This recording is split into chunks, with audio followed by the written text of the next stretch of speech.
Hello everybody. So the past 2 weeks I have been either doing data entry, running regression analyses, examining numbers to the point where I was about to fall asleep on the floor. So needless to say, out of the past 2 weeks I have not been able to get a video out, and just now after I finished it all I'm able to actually get something out for everybody. So just a quick acknowledgement that in about a week or so, I should have the next Critter Miss out, which is going to be Hunter the Vigil.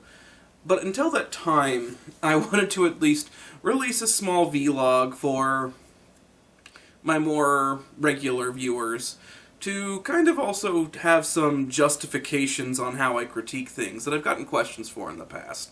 So, once again, for my fans and subscribers, thank you all so much for being patient with me. I promise we'll have more videos out very soon. So, until that time though, the things that I really wanted to talk about is twofold. A lot of things that I usually get asked about my critique style is usually, I tend not to get a lot of flack for the premise or the concept or the mechanics, but two that I've gotten, one more than the other, is that I consider these two things to be sometimes make or break in role-playing games. Number one is artwork, and number two is to make sure that the mythos and the sort of concept works in unison with the dice system that you're using. I have used this as justification for giving misses to a lot of RPGs. I have given it as justification for giving a lot of crits. So, I know I've gotten especially a lot of criticism on the artwork side of things. I remember one comment being like, oh, because something doesn't have pretty pictures, it's a bad game. And I always remember when the first thing that I said whenever I read that is, yeah, totally. Because it is a major aspect of role-playing games. These two things I think that a lot of people don't usually think about, and I mean especially when it comes to mythos, concept, and dice mechanic cohesion, you probably almost never would, but when it comes to these two things, I think they can be truly make or break situations for role-playing games. So I'm going to defend both of them, one of which I defended on a previous video now, but I'm going to get a little bit more into it now. The first being artwork. Artwork is a big one. It is, in truth, one of the most important things, I think, that can make a game great, can make a game forgettable, or make a game atrocious. If you are an aspiring RPG designer, if you do not do art like I do, I can't draw to save my life. I just can't. Go and look for somebody who can and start working with them. Pay them if you have the money. Actually, you should be paying your artist no matter what. The only time that you're not paying an artist is if you're in this 50-50 and you're splitting the proceeds 50-50, or whatever split that you and your group of friends have decided. But if you're bringing on an artist and you tend to take the lion's share of the payment, you better be paying them. Regardless, though, artwork.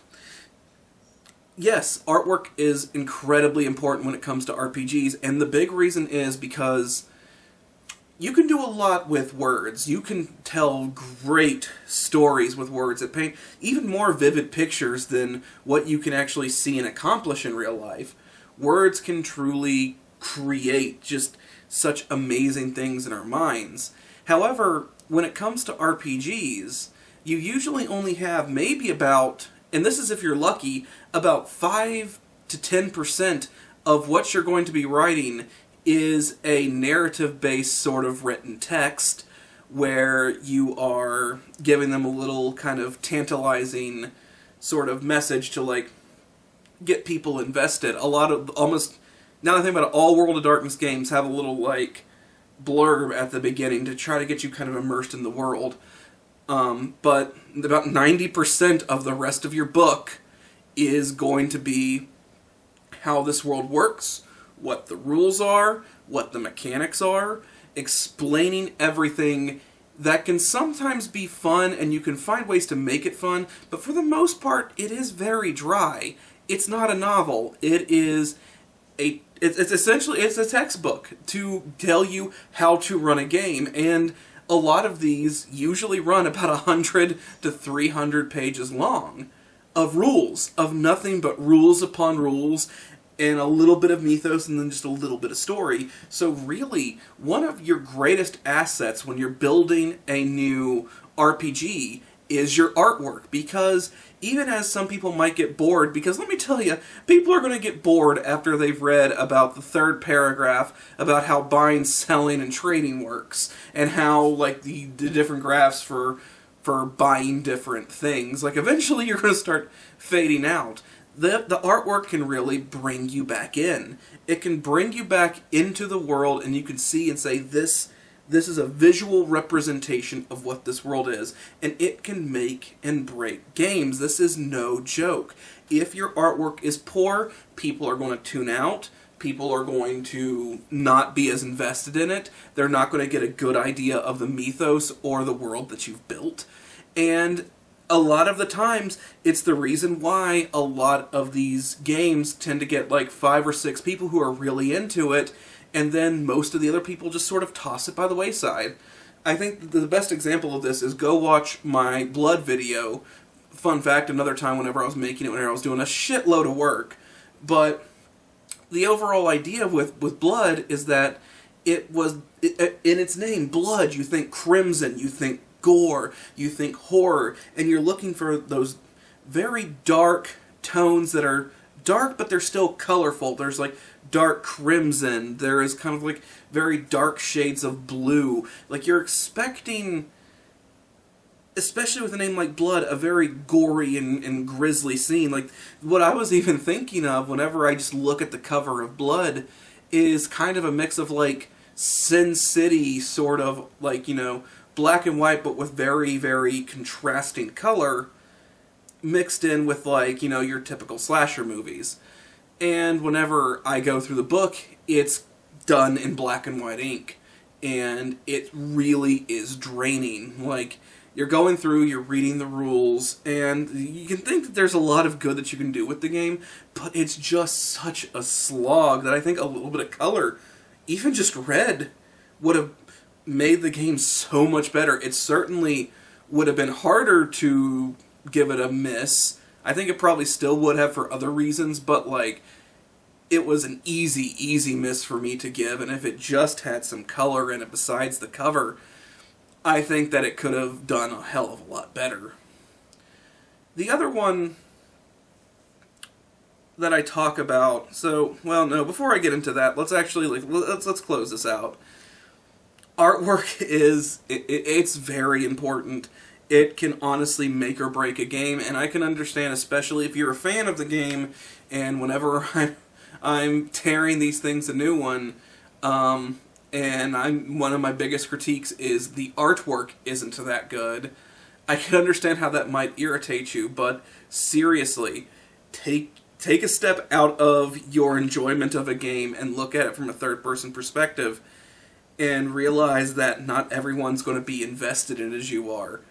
A lot of people are not going to be as invested in artwork, can suck them in very easily. So, yeah, artwork, I would say, is very important. Even minimalist artwork can really make or break a game. The other one that I really wanted to discuss was the idea of dice mechanic and dice mechanic and, like, world mythos concept and whatnot, and the synergy between the two. And I don't think I've gotten, at least I haven't read any comments or anything that have explicitly been like, fuck you for this. I've tended to get questions from friends who have watched my videos in person to people online who are more or less just kind of curious why I latch onto it as much as I do, because it typically plays a part in just about every critique that I give, is why is this such a big deal? Well, I think even the previous game that I did Critter Miss for, Moxie, really illustrates how important dice synergy is with a story. If you actually opened up a book like Moxie, a game that is a cartoon Looney Tunes-like game, and you got hit with the D20 open source system from like 3.5 in the years 2000s, you would be bored out of your goddamn mind. Like, you would instantly go from Looney Tunes to, why the hell do I have to roll Constitution and lockpicking in a game where I just want to hit a cat over the head with a mallet because it's trying to hit me over the head with a piano? Like, it's things like that that really show how important the idea of dice mechanic synergy is with your story. It's one of the main reasons why whenever the open source first came out for 3.5, a mediocre system at best that was now being used by all of these games that were released with this over-encumbered dice system, you suddenly were just hampered by mechanics that were unnecessary for something that doesn't make sense. Like, even like the WWE release one, I think it was like in 2000 or something. It was like 2000. I can't remember what year it was. But whenever they released it, they used the open source system. And sure enough, they're having to try to justify how sleight of hand, like, basically gets, like, if you have, like, high dots in sleight of hand, you win every single time. And there's no reason to be a face in that game. Because the system doesn't work for it. It's not going to work for it. And because of that, the game is horrendous. Like, not, like, absolutely horrendous. And there are other games out there like that. It's very important whenever you're a designer for an RPG to understand that it's not just about making a good dice system, it's also making a system that's going to work with the story that you're trying to tell. More often than not, D6 systems can tend to get away with just about anything. I think that out of all the systems I've seen, I've never seen a D6 system that has fared poorly when it comes to synergy, and I don't know, maybe someone can go back and watch one of my old videos where I critique it, and if that's the case, I completely forgot. Sorry.